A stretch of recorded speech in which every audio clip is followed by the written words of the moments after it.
Hello, in this video I am going to talk to you about register addressing. So there are a few different ways of, few different addressing modes. One of them is register addressing. So this basically accesses the registers directly as, when you process data in between the registers, it doesn't actually involve memory. So it's actually super fast. There isn't a lot of registers available in terms of, capacity, but it is the fastest on your computer in terms of storage. So the general format is like this. You use the move command, the mod command, so that moves something into one of the registers. So this is moving the number 4 into the EAX register, the EAX data register, and this data register is just essentially for what is actually going to happen now. So number 4 is the write command. So this is just saying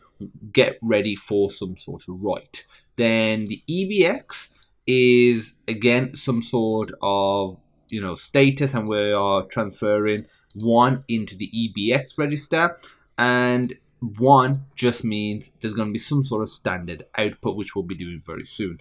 ECX is just going to store the offset of hello. Basically, it's going to store this variable that we've created here, and I'll cover doing all of that in separate videos. And then EDX just allows us to print it, and it prints it because of what we put here. Because if I run this and see, we say we have hello world, but if I was to just change this to like a free, for example, that is not the right command, and we need the right, so it actually writes something to it. And same as if we were to change this right here. So this is just saying get ready for something's going to be written. This is saying there's going to be some sort of output.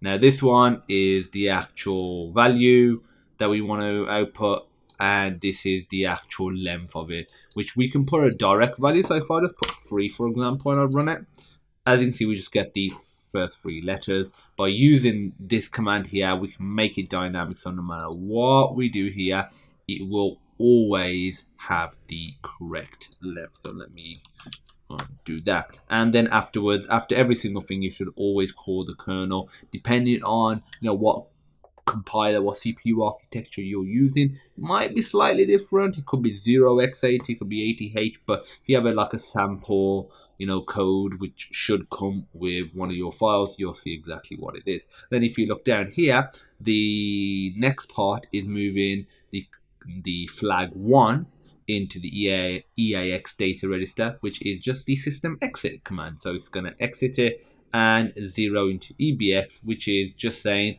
return with an exit code of 0, which means no errors. Whereas when you return with 1, there's going to be some sort of output.